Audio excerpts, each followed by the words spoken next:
185 people were about to die. The plane had no working controls. There was no manual for this. There was no checklist. No training. No answers. Just 36,000 feet of empty air. The pilots tried everything. Nothing worked. Then a hand went up from the back of the plane. It was not a pilot. It was not a trained officer. It was a girl. Just one girl.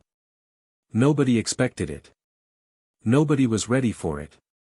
And nobody who was on that flight will ever forget what happened next. Before you watch full story, comment below from which country are you watching. Don't forget to subscribe for more amazing stories. It was a Monday. September 17, 2018. The kind of Monday where everything goes wrong from the start. The kind where nothing works and nothing feels right and the day feels heavy before it even begins. At Seattle-Tacoma International Airport, JetBlue Flight 447 was already 23 minutes late. The gate area was a mess. Standby passengers were fighting with the gate agent. Their voices were loud and angry. Families were pulling big suitcases through the crowd. Parents were holding their kids by the hand. Everyone was moving fast. Everyone was stressed. Business travelers in suits stood with their arms crossed. They kept looking at their watches. They were already thinking about how late they would get to Boston. They were already thinking about angry emails they would send. The boarding process was slow. Too many people, too much luggage, not enough time. Flight attendants moved up and down the jetway with forced smiles, trying to keep things moving. The Airbus A320 sat at the gate looking calm and indifferent, the way machines always do, unaware of all the human drama swirling around it. Inside the cabin, it was worse. People jammed bags into overhead bins that were already full. A man in a window seat argued with a woman who claimed she had been assigned the same seat. A baby in row 4 was already crying, a thin, tired sound that cut through everything. The air smelled like coffee and stress. The airplane held 185 passengers that evening. 185 different lives, 185 different reasons for being on a cross-country flight from Seattle to Boston on a Monday night. Some were going home. Some were leaving home. Some were flying towards something and some were flying away. Near the rear of the cabin, on the port side, in the aisle seat of row 23, seat D, sat a teenager. She was traveling alone. She was 15 years old, though she did not look 15. She was tall, maybe 5 feet 9, with long arms and legs that seemed slightly too big for the space around her. Her skin was light brown, a mix of her black father and her white mother, and her natural curly hair was pulled into a high puff on top of her head. She wore a maroon and gold team warm-up jacket with the words Wilson High School Eagles printed across the back. Her joggers were black and her basketball shoes were high-top Nikes, the white rubber sole covered in silver Sharpie signatures from her teammates. Her duffel bag was shoved under the seat in front of her.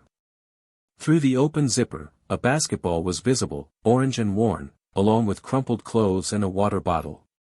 She had earbuds in. Both of them. She was not looking at her phone. She was not reading. She was not watching the flight safety card or staring out the window.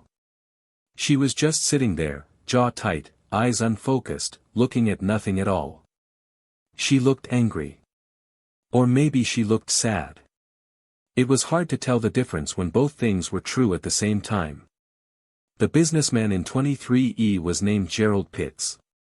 He was 54 years old, heavy-set, with a loosened tie and the kind of face that was always slightly red, the face of a man who ate too much and slept too little and spent his days in airport lounges and conference rooms. He had a laptop bag wedged under the seat in front of him and a briefcase jammed into the overhead bin and a first-class upgrade that had not come through, which had put him in a bad mood before he even sat down. He glanced at the teenager next to him the moment she settled into her seat. His eyes went to the basketball jacket, the signed shoes, the duffel bag with the basketball poking out.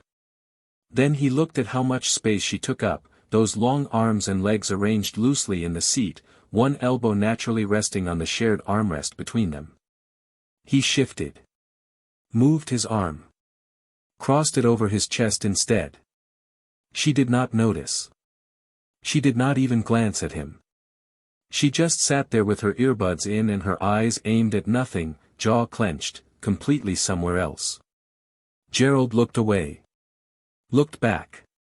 There was something about her that bothered him and he could not quite name what it was, whether it was her size or her silence or just the general sense that she carried some kind of weight around with her that he did not want to be near. He pulled his laptop out of his bag and opened it, angling the screen slightly away from her, and told himself he was imagining things. The teenager did not notice. She did not care. She was somewhere else entirely, somewhere inside her own head, somewhere dark and familiar where she had been spending a lot of time lately. Her name was Jordan Mitchell. Her ticket said, unaccompanied minor. Destination, Boston Logan International Airport. Guardian pickup, Colonel Rachel Mitchell. Her mother.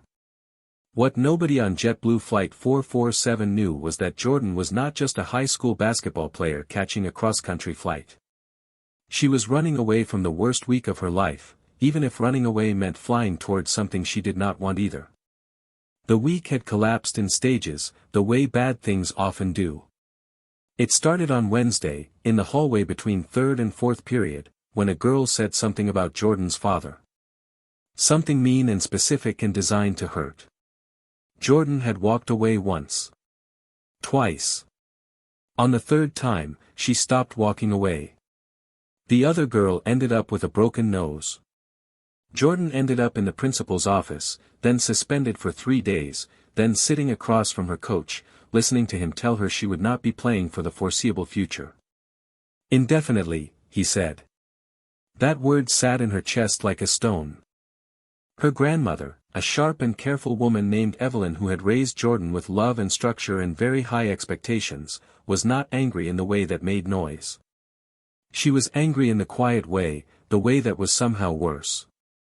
She sat Jordan down at the kitchen table the next morning and said, simply and finally, you are going to Boston. You are going to spend the rest of the semester with your mother. Maybe she can do something with you that I cannot. Jordan did not argue. There was nothing to argue. She knew she had gone too far. She knew she was slipping and could not seem to stop herself. She knew her grandmother was right, even if she hated it. But Boston meant leaving her team. Leaving her friends. Leaving the one thing in her life that still made sense, which was basketball. In Boston, she would have none of that. In Boston, she would have a mother she barely knew anymore, a woman who had thrown herself so deep into military life after Jordan's father died that she had become almost a stranger. So Jordan boarded the plane the way she did everything lately. Silently. With her earbuds in and her eyes empty and her jaw set tight like she was bracing for a punch she knew was coming. Before all of this, before the fight and the suspension and the grandmother's quiet verdict, there had been a father. His name was Captain James Mitchell. He flew C-130 transport planes for the Air National Guard out of Seattle. He was a big man with a wide smile and hands that were always moving, always demonstrating something, always explaining. He loved 3 things above everything else, his daughter, his wife, and flying. Jordan's mother, Rachel Mitchell, was an F-15E Strike Eagle pilot stationed at Hanscom Air Force Base in Massachusetts. She was lean and precise and brilliant in the way that fighter pilots are brilliant, which is a specific kind of brilliance built on reaction time and absolute clarity under pressure. She had 2,647 flight hours and 423 combat missions by the time Jordan was 14. She had a call sign, Viper, that she had earned in conditions Jordan had never been told about in detail. Her parents were, in short, 2 of the best pilots in the United States military. And they were Jordan's parents, which meant flight was in her blood even before her father took her to a small airport outside Seattle when she was 9 years old and said, "I want to show you something." He rented a Cessna 172, a small single-engine aircraft with 4 seats and gentle, forgiving controls. He sat her in the right seat and explained everything slowly, starting with what the instruments meant and how the controls worked and what happened to an airplane when you pushed or pulled or turned. He made it logical. He made it understandable. He made it feel like something she could do.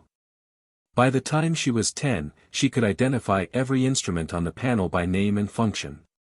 By the time she was 11, she could take off and land under supervision, her small hands steady on the yoke, her eyes moving across the instruments the way he had taught her. By 12, she had logged 47 hours of unofficial flight time, far more than any 12-year-old had any right to have. Her father told her, more than once, that she had better natural instincts than most student pilots he had seen. She had spatial awareness and calm hands and the ability to think ahead of the aircraft, to anticipate what was coming before it happened. He told her she was going to be a pilot someday. He said it like it was already decided, like it was just a matter of time. Then, when Jordan was 13 years old, her father's plane collided with another aircraft during a training exercise over western Washington. Both pilots died. The investigation took 8 months and produced a 200-page report that Jordan eventually read in its entirety, more than once. When he died, something in Jordan broke. Not a clean break, not the kind that heals properly, but a jagged, complicated break that left sharp edges everywhere. She stopped flying. She could not even look at a small airport without feeling like the ground was coming up too fast. She put everything her father had taught her into a room in her mind and locked the door and tried to forget it was there. But grief is strange. Grief does not let you choose how it works. And for Jordan, grief chose to work as obsession. She started reading. Not school books, not anything assigned. She started reading accident reports from the National Transportation Safety Board. She found them online, hundreds of them, investigations into every kind of aircraft accident you could imagine. She read them the way other kids her age read novels, one after another, deep into the night, unable to stop. She told herself she was trying to understand why her father died. That was true, partly. But there was something else happening too, something she did not have words for. She was building something. She was turning pain into knowledge, turning loss into information, turning grief into something she could use even if she did not yet know what she would use it for. She focused especially on hydraulic failures. The hydraulic systems on a commercial aircraft are what make the flight controls work. The pilots move their controls, the hydraulics translate that movement into the actual movement of the ailerons and the rudder and the elevators, the surfaces that make an airplane go up and down and turn. Without hydraulics, those surfaces do not move. Without those surfaces, an airplane cannot be controlled. Not in the normal way. In 1989, United Airlines Flight 232, a DC-10, had a catastrophic engine failure that destroyed all 3 of its hydraulic systems simultaneously. Something that was supposed to be essentially impossible happened, and suddenly 3 pilots were flying a 183-ton aircraft with no flight controls over Sioux City, Iowa. What they did was remarkable. They used the thrust of the 2 remaining engines to steer. By increasing power on one side and decreasing it on the other, they created unequal pushing force on each side that moved the aircraft left and right. They called it differential thrust.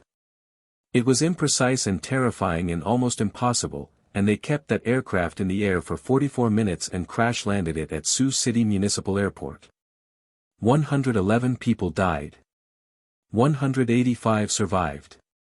Those who survived did so because the pilots found a way to do something that the aviation industry had not prepared anyone to do. Jordan read the full NTSB report on that crash. Then she read the flight data recorder transcript. Then she watched every documentary and reconstruction video she could find. She went through it the way her father had gone through instrument procedures, methodically, until she understood every decision and every consequence. She read about DHL Flight 611, a cargo aircraft that was hit by a missile over Baghdad in 2003 and lost all hydraulic pressure. The crew managed to land the aircraft using engines only. She read that report too. Then more. She read about every case she could find where pilots had to fly without conventional controls and had survived. She learned the physics of it, the way thrust asymmetry creates yaw, the way yaw can be coaxed into a gentle roll, the way altitude can be managed through overall thrust levels, the way the whole process is 5 or 10 times slower than normal aircraft response and requires patience and precision and an absolute refusal to panic. She had never done any of this in a real aircraft. She had not been in a cockpit since her father died. But she knew the theory the way a surgeon who has never performed an operation might know the procedure, completely, technically, in every detail, missing only the feel of it in her hands. She was 15. She was angry and grieving and suspended from school. She was flying to Boston because her grandmother had run out of other options. And she was, without knowing it, one of the most specifically prepared people on Earth for one very particular kind of emergency. The departure from Seattle-Tacoma was smooth. JetBlue 447 pushed back at 7:23 p.m., climbed out over Puget Sound, and turned east. The cabin lights dimmed. The flight attendants collected cups and wrappers. The businessman in 23E opened his laptop. The baby in row 4 finally fell asleep. Jordan sat with her eyes closed and her earbuds in. She was not listening to music. She just did not want to talk to anyone. She wanted the hours to pass without having to exist in them. The aircraft flew east, over the Cascades, over eastern Washington, over the dark wide emptiness of Montana. Cruising altitude, 36,000 feet. Outside temperature, minus 57 degrees Celsius. Airspeed, 490 knots. Everything routine. Everything normal. 1 hour and 12 minutes into the flight, at 8:35 p.m. Pacific Time, Jordan was sitting with her eyes closed when the world ended. The explosion was massive. Not a bang. Not a crack. A boom that she felt in her chest and her teeth and the floor beneath her feet, a sound so large and physical that it seemed like the air itself had been punched. The aircraft lurched violently to the right, hard enough to throw unsecured items into the aisle, hard enough to wake every sleeping passenger at once. The overhead bins rattled. Oxygen masks dropped from the ceiling, swinging on their clear plastic tubes. The cabin filled instantly with screaming. Jordan's eyes opened. Her earbuds fell out. Her basketball instincts fired first, pure spatial awareness, the sense of where her body was in space, and she braced her feet against the floor and gripped the armrests without thinking. But even before she processed what was happening, something else was already awake inside her. The part that had spent 2 years reading accident reports. The part that knew what different kinds of sounds meant. She looked across the cabin to the right side of the aircraft. The right engine was destroyed. Pieces of it were falling away in the dark, and she could see fire, orange and trailing. But that was not what stopped her heart. What stopped her heart was what she saw coming from the wing. Fluid. Dark and thick, streaming backward in the slipstream, catching the last light. Hydraulic fluid. She knew what that meant. She had read about it 100 times. She had studied the photographs and the diagrams and the flight data recorder readouts. She had taught herself to recognize the signs. Her face went cold. Oh no, she thought.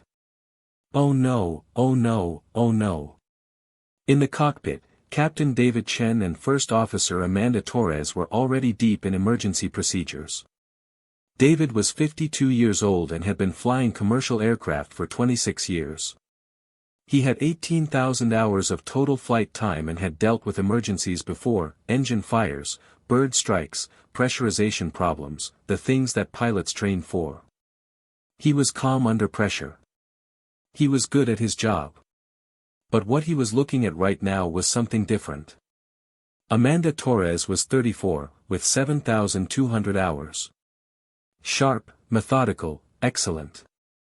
She was the kind of first officer who made captains feel safe, the kind who caught things before they became problems.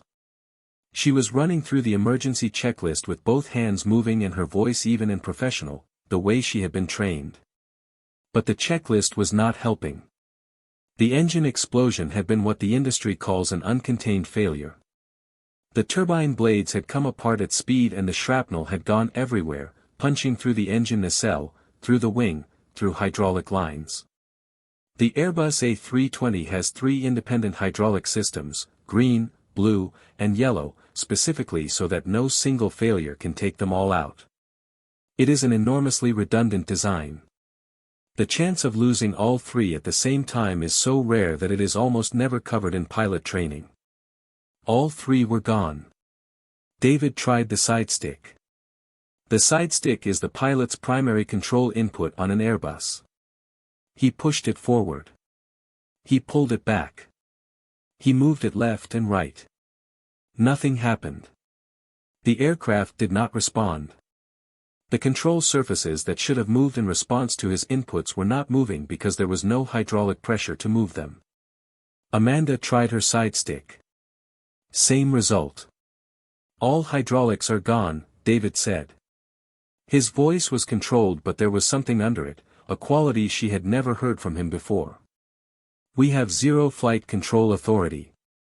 This is impossible, Amanda said. An A320 has 3 independent systems. How can all 3? The explosion hit all the lines. We have nothing. They sat with that for a moment.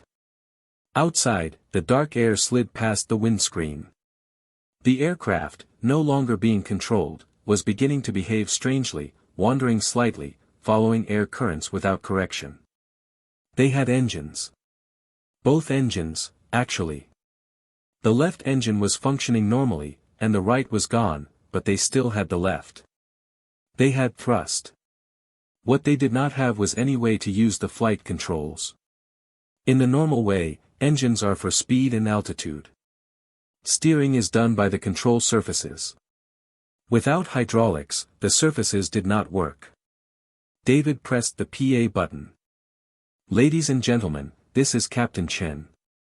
We have a serious emergency. We have lost all hydraulic systems. I need to ask if there is anyone on this aircraft who has experience flying with total hydraulic failure. Military test pilots, experimental aircraft pilots, anyone who has studied differential thrust techniques. Please identify yourself immediately. Please. In the cabin, the announcement was received in a frozen, disbelieving silence that lasted about 2 seconds and then dissolved into noise. People were crying, praying, clutching each other, pulling out phones to call family members they thought they might never speak to again. The oxygen mask swung.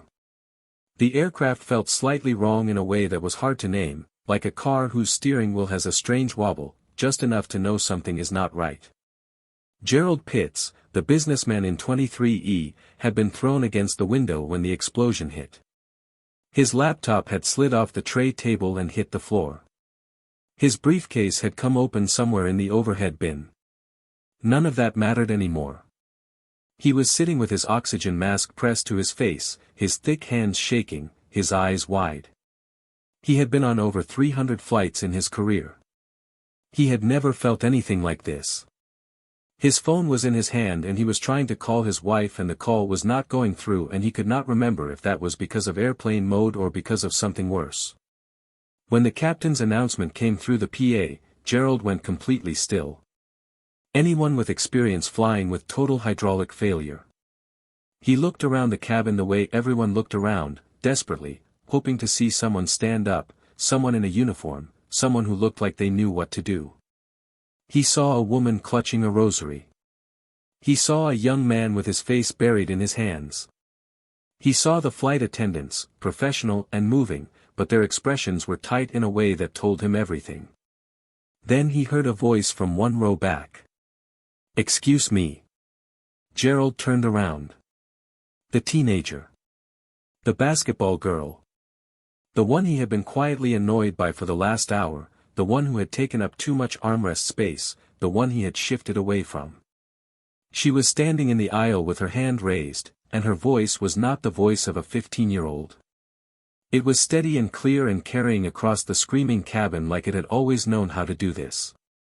"I know how to fly with no hydraulics. Gerald stared at her. He watched the flight attendant named Susan come over. He watched the brief conversation. He watched Susan look at this girl in the basketball jacket, look at the signed shoes, look at the duffel bag with the basketball inside, and then make a decision that no training manual had ever prepared her for. He watched Susan say, "Come with me." He watched Jordan Mitchell walk toward the front of the aircraft. Gerald sat back in his seat. He put his oxygen mask back on.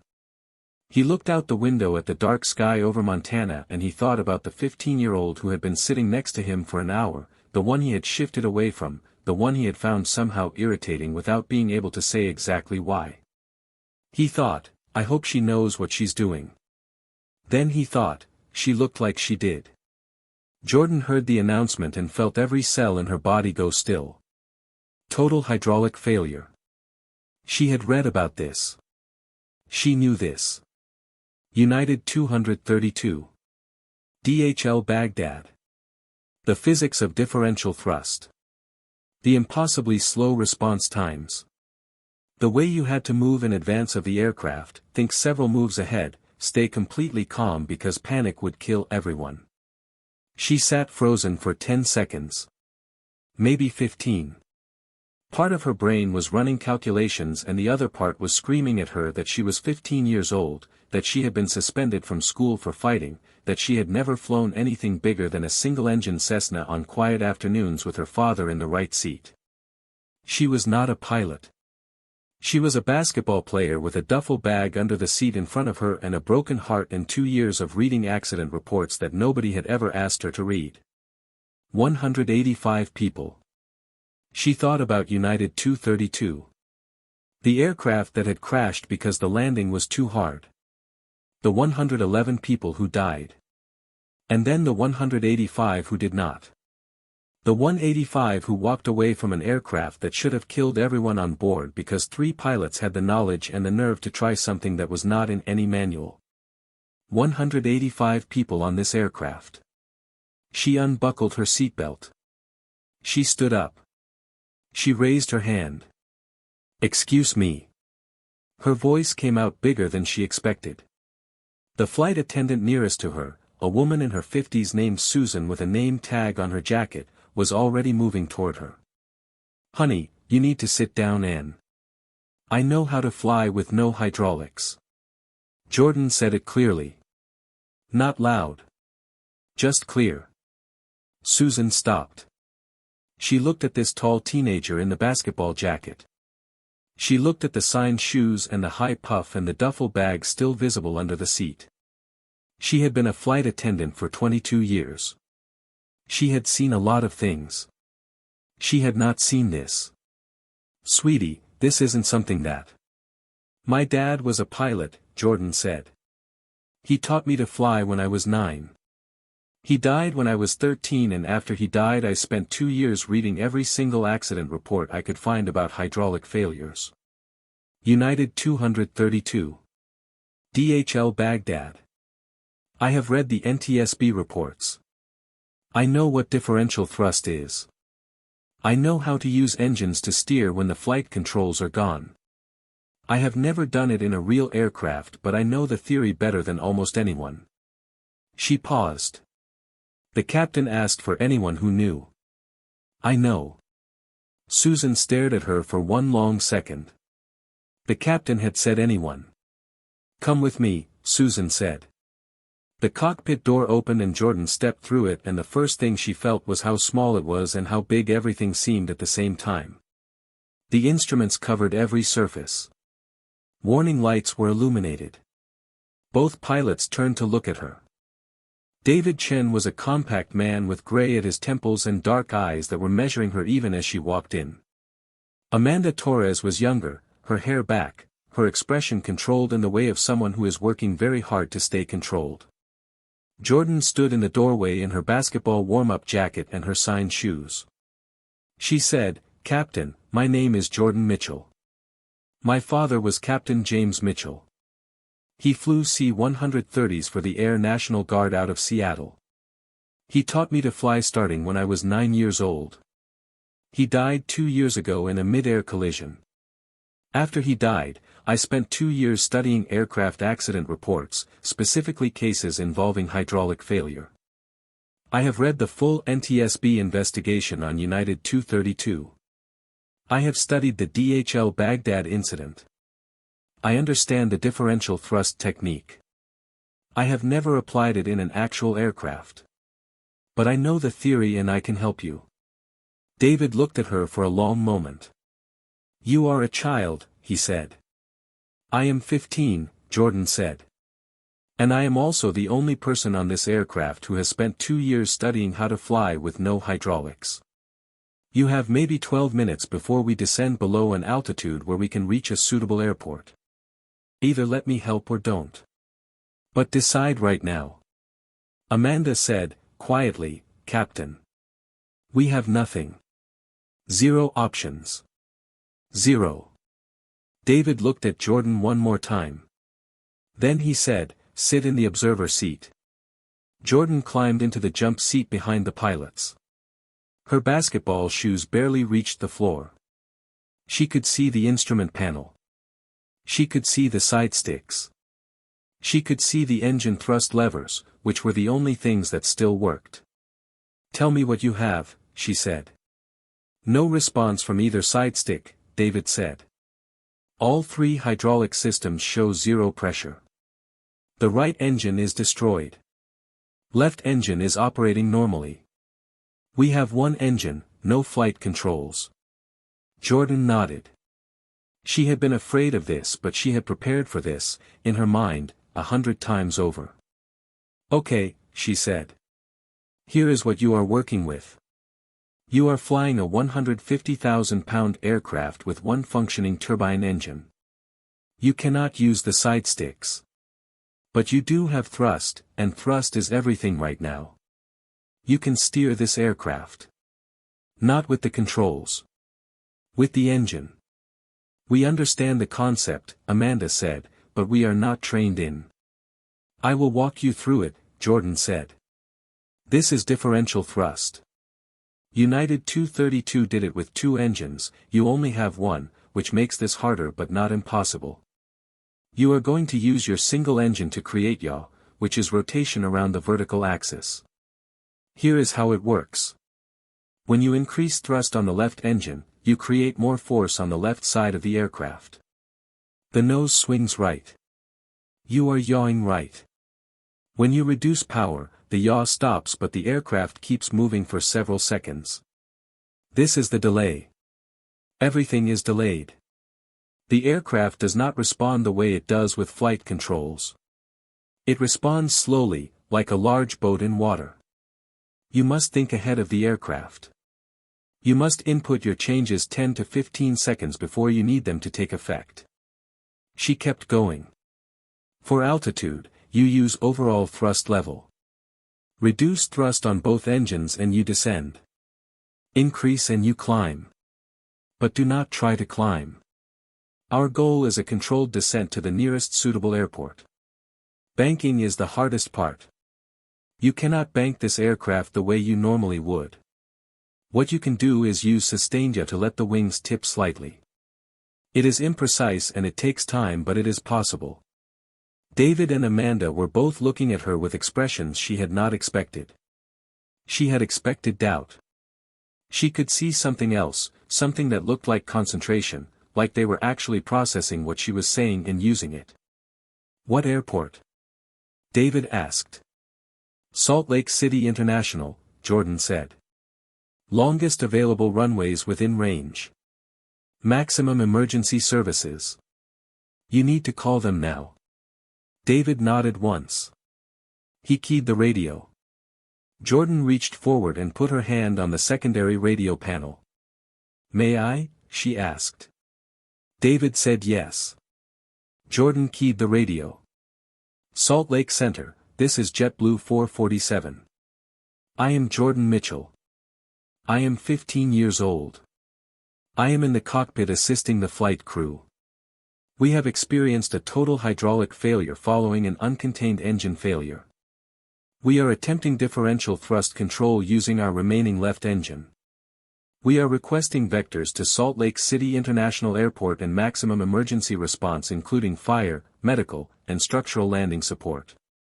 We expect an emergency landing in approximately 40 minutes. Please coordinate military assets. There was a pause. Then a male voice, careful and professional, said, JetBlue 447, did you say, 15 years old? Yes, sir. My father was Captain James Mitchell, Air National Guard, Seattle. He died 2 years ago. He taught me to fly and I have spent 2 years studying hydraulic failure accidents. I understand differential thrust. The captain has authorized me to assist. Please coordinate. There was another pause, shorter this time. Then a different voice came on the frequency. Female. And Jordan recognized it before the woman said a word, recognized the particular quality of it, the way it held itself even when it was not holding itself at all. Jordan. Baby, is that you? Jordan felt something happen in her throat. She swallowed it. Hi, Mom. Oh God. Colonel Rachel Mitchell's voice was not the voice of a fighter pilot right now. It was the voice of a mother, raw and afraid. What is happening? They said you were on a flight with total hydraulic failure and you were in the cockpit. It's bad, Jordan said. But I know what to do. Dad taught me. I've been studying. I can help save this plane, Mom. I can. Silence. Then her mother's voice came back, and it was different now. Not the mother and not entirely the colonel either. Something in between. Something that sounded like someone who loved her and trusted her at the same time. Your father would be so proud of you right now. Listen to me. I am coordinating from Hanscom. I am scrambling F-15s from Mountain Home AFB in Idaho to escort you in. They will be visual with you in 17 minutes. You can do this. I know you can do this because your father taught you and he was the best pilot I ever knew. Jordan closed her eyes for 1 second. Copy, Mom, she said. I love you. I love you too, baby, her mother said. Now save those people. The first differential thrust input was terrifying. Jordan talked David through it in the same tone her father had used to teach her the instruments, steady and specific, one thing at a time. Increase thrust on the left engine from 74% to 81%, she said. Slowly. Hold it there. David moved the thrust lever. Nothing happened. Wait, Jordan said. Give it 10 seconds. The aircraft is responding, just slowly. 8 seconds. 9 seconds. The nose began to swing.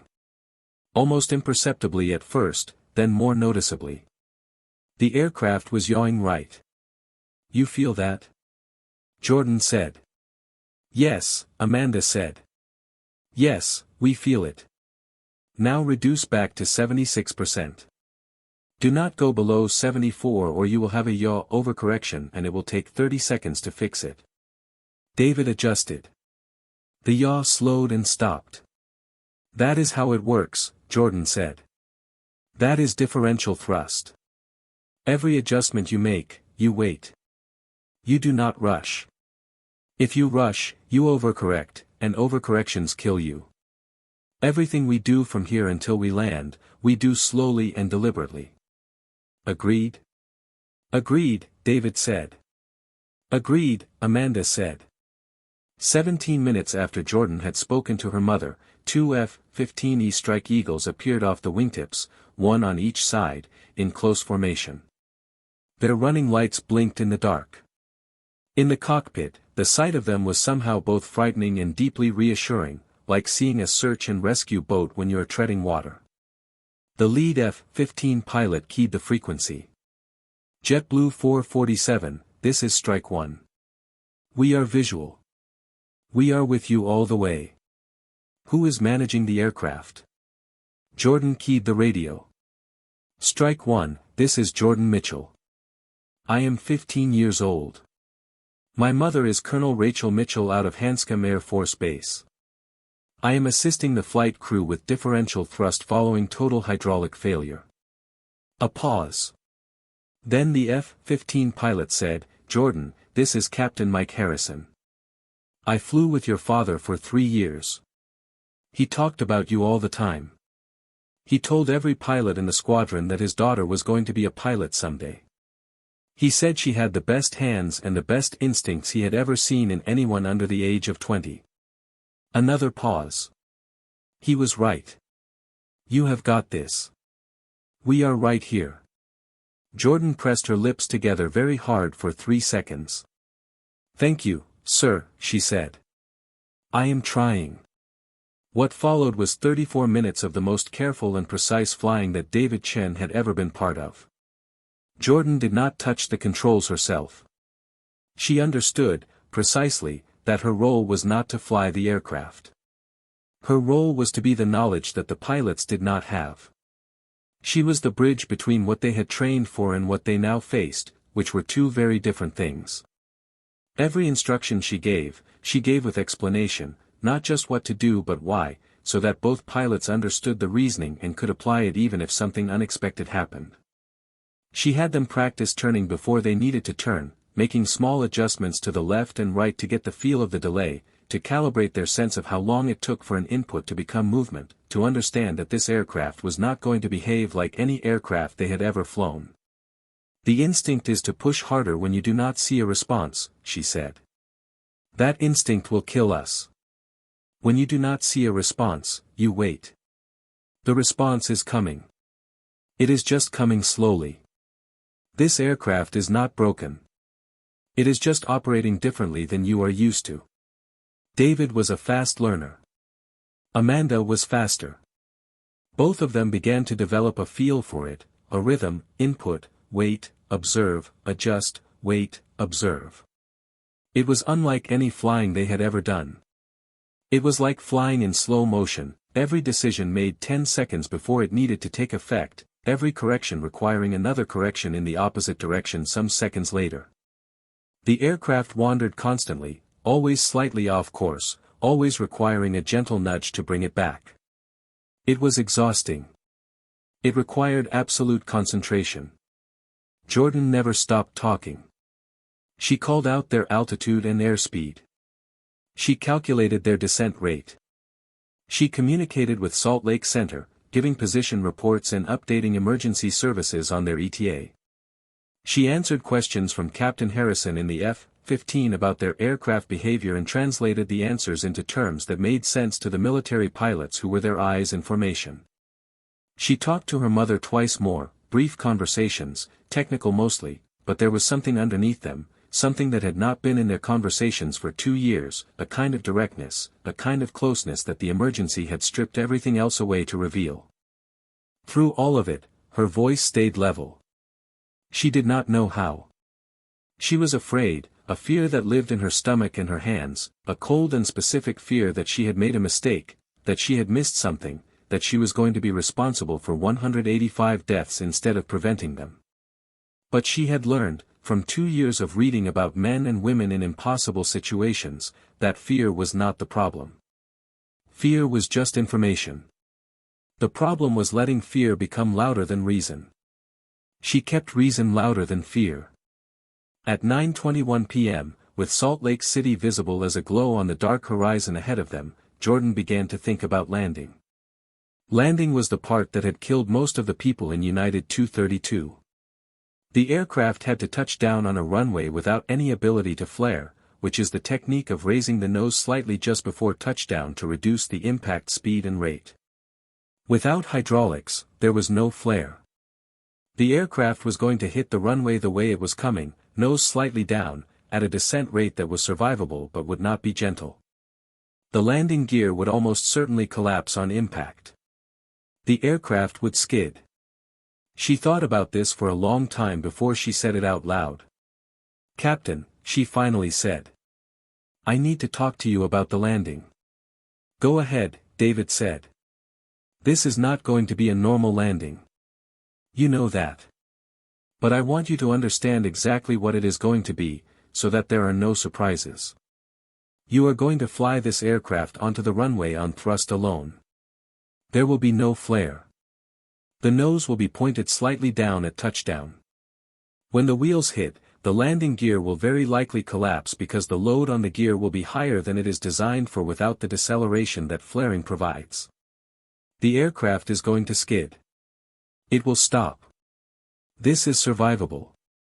United 232 demonstrated that. Most people will walk away. That is our goal. Not a perfect landing. Not a gentle landing. A survivable one. The cockpit was quiet. You are 15 years old, David said. Not as an objection. Just as a fact, said with something that sounded like all. And I am the reason you are still in the air, Jordan said. Trust me one more time. Please. David nodded. What do I do? Jordan laid out the final approach in complete detail. The thrust levels at each altitude. The descent rate they were targeting. The adjustments that would be needed if they drifted left or right on approach. The exact moment to reduce power for final descent. She had been over this 100 times in her head during the last half hour, modeling it, running it, looking for the things she had missed. She did not think she had missed anything. She was 15. She could have missed everything. But she did not think she had. 18 miles out, Amanda said. Begin descent, Jordan said. Reduce both to 68%. Hold. The aircraft began to come down. The emergency vehicles were lined up along both sides of runway 34L at Salt Lake City International Airport. Fire trucks. Ambulances. Every vehicle available, lights going. The runway had been closed to all other traffic. Emergency personnel stood ready. In the tower, controllers watched the approach on radar with an intensity that had silenced every other conversation in the facility. In the cabin of JetBlue 447, the flight attendants had been preparing passengers for 15 minutes. Full brace position. Seatbelts as tight as possible. Loose items secured.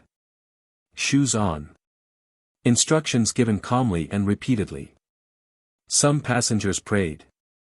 Some held the hands of strangers next to them. Some cried quietly. A few were very still, staring at the seat back in front of them with the particular expression of people who have decided to do whatever is required. In the cockpit, 3 people flew an aircraft toward a runway. 1,000 feet, Amanda said. Reduce both engines to 67%, Jordan said. Hold that. We are descending at 900 feet per minute. That is where we want to be. The ground came up in the lights ahead of them. 500 feet. Increase left engine 2%. You are drifting slightly right. Good. Level now. 200 feet. Jordan looked at the runway ahead, the lines of lights coming toward them in the dark, the emergency vehicles flanking the runway with their red and white lights, the absolute stillness of the moment before impact. This is it, she said. Do not change anything. Hold everything exactly where it is. 100 feet. The runway was right there. 50 feet. Brace. The Airbus A320, JetBlue Flight 447, touched down on runway 34L at Salt Lake City International Airport at 9:29 p.m. Mountain Time. The impact was hard. Much harder than a normal landing, the kind of landing that would have been unacceptable on any ordinary evening, the kind that would have made passengers exchange alarmed looks and wonder about the pilots. The landing gear absorbed the initial impact and then the right main gear gave way and the aircraft lurched and then the left gear, and the aircraft was on its belly, skidding, sending sparks 40 feet into the air on both sides, a sound like the world being torn apart, metal on concrete, 150,000 pounds moving at 140 knots with nothing between it and the ground. The aircraft slid for 2,400 feet. It stayed intact. It stopped. For one moment there was absolute silence. Then the emergency evacuation alert sounded and the cabin crew began shouting their commands, the same commands they had rehearsed and trained for: leave everything. Go. Go. Go, and the doors opened and the evacuation slides deployed and 185 people moved toward the exits and down the slides and onto the runway and away from the aircraft. All 185. Every one. Gerald Pitts came down the evacuation slide on his back, which was not the way you were supposed to do it, but his legs gave out at the top and he went down anyway and landed hard on the concrete, and someone grabbed his arm and pulled him up and he stood there in the cold Salt Lake air in his loosened tie and his ruined suit, surrounded by fire trucks and flashing lights and the smell of hot metal and burnt rubber. He stood there for a moment just breathing. He thought about the teenager in 23E. The basketball jacket. The signed shoes. The girl he had spent an hour being quietly, pointlessly annoyed by. He looked around at the other passengers gathering on the runway, wrapped in emergency blankets, some sitting, some standing, some holding each other. 185 people standing on a runway in the cold, all of them alive, all of them because of a 15-year-old girl who had read accident reports to cope with her grief. Gerald sat down on the runway concrete. He did not care that it was cold or that his suit would be ruined. He sat down and put his face in his hands and stayed there for a while. Later, when a reporter asked him what he remembered about the flight, he said, "I remember being annoyed that the girl next to me took up too much armrest space. I want you to know that I thought about that on the way down the evacuation slide and I have never felt more stupid in my entire life." In the cockpit, David Chen turned around in his seat and looked at the teenager in the observer seat who was sitting with her hands folded in her lap and her eyes closed and her lips pressed together. She was shaking, visibly, her whole body, the way you shake when adrenaline leaves all at once and there is nothing left to run on. He reached back and put his hand on her shoulder. "Jordan." She opened her eyes. "You saved us," he said. "You, a 15-year-old girl, saved 185 people. Do you understand that?" She looked at him. Then she started to cry. Not quietly. The kind of crying that comes from somewhere deep and does not apologize for itself, the kind that has been waiting for a long time.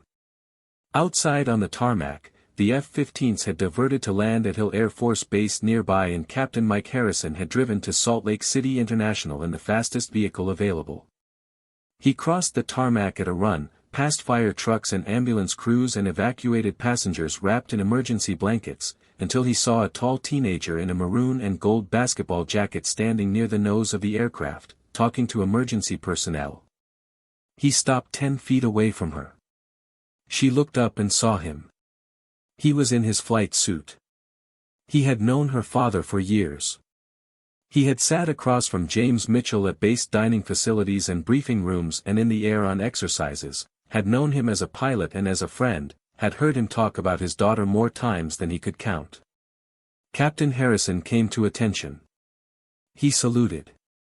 Jordan Mitchell, 15 years old, starting point guard for the Wilson High School Eagles, suspended for fighting, flying to Boston against her will, raised her right hand and saluted him back. "Your father would be incredibly proud," Harrison said. His voice was not entirely steady. "What you just did was impossible. And you did it anyway." "I did it for him," Jordan said. 2 days later, Colonel Rachel Mitchell flew to Salt Lake City. Jordan was in the hospital, under observation, with minor injuries, a deep bruise on her left shoulder from the impact and a cut on her forehead from a piece of debris that had come loose in the cabin. She was sitting up in the bed eating Jell-O when her mother walked through the door. They did not say anything for a long time. Her mother sat on the edge of the bed and put both arms around her and Jordan put her face into her mother's shoulder and they stayed like that for a while, not talking, just present with each other in a way they had not been for years. "I am so sorry," her mother said eventually. "I know I have not been here. I know I kept going away. I thought I was doing what I had to do.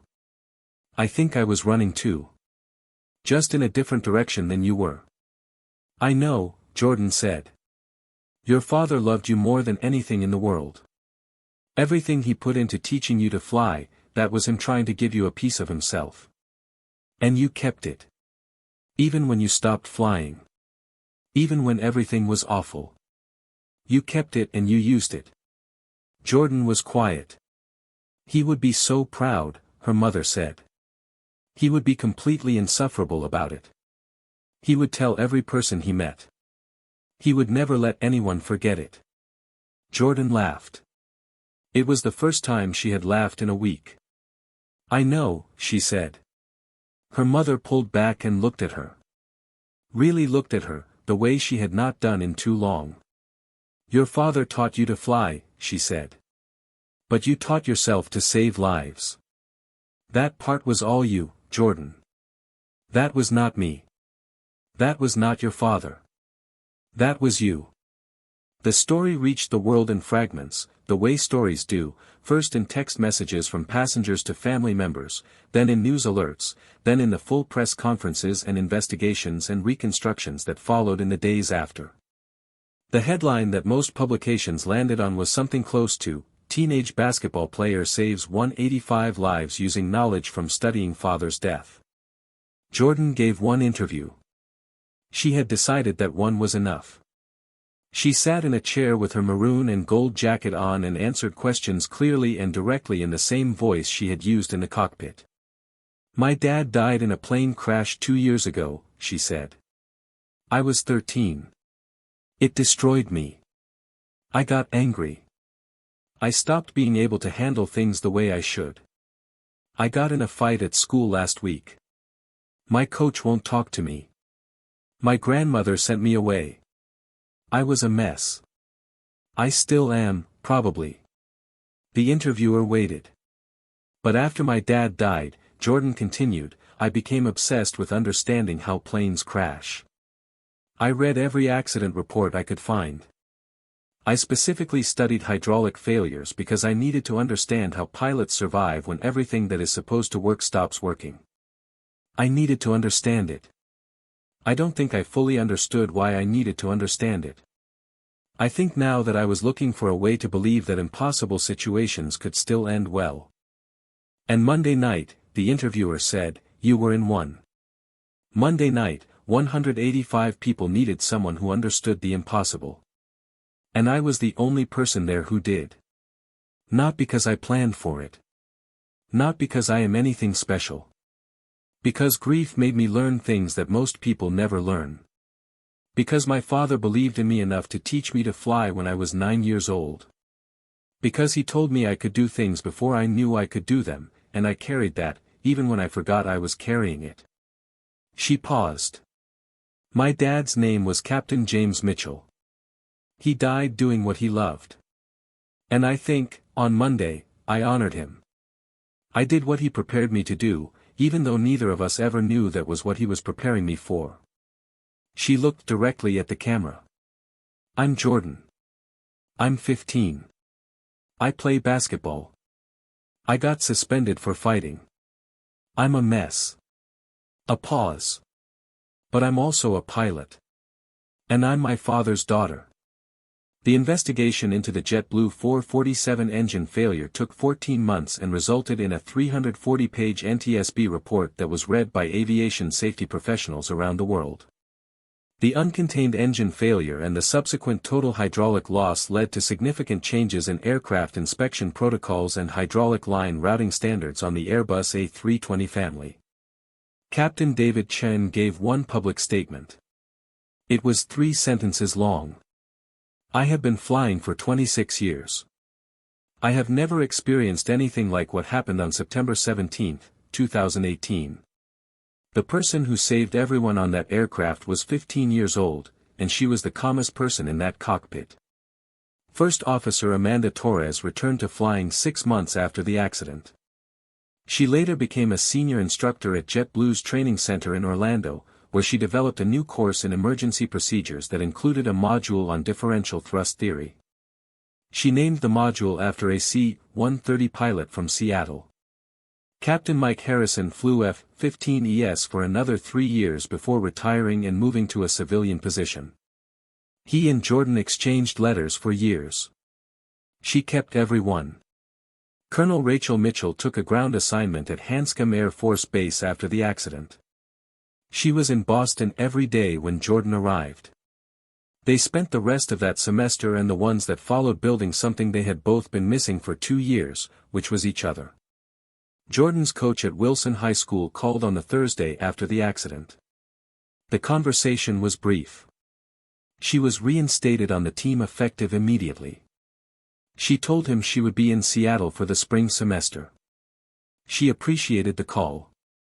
Jordan Mitchell came back to Seattle in January, on a morning flight, sitting in a window seat with her duffel bag overhead. She watched the ground disappear beneath the clouds on takeoff and she thought about her father, the way she always did at altitude, but it was different now. It was not the locked door anymore. It was a window. She pressed her forehead against the cool glass and looked at the clouds below and thought about differential thrust and the delay of response and the patience required to fly an aircraft that was not responding the way it should.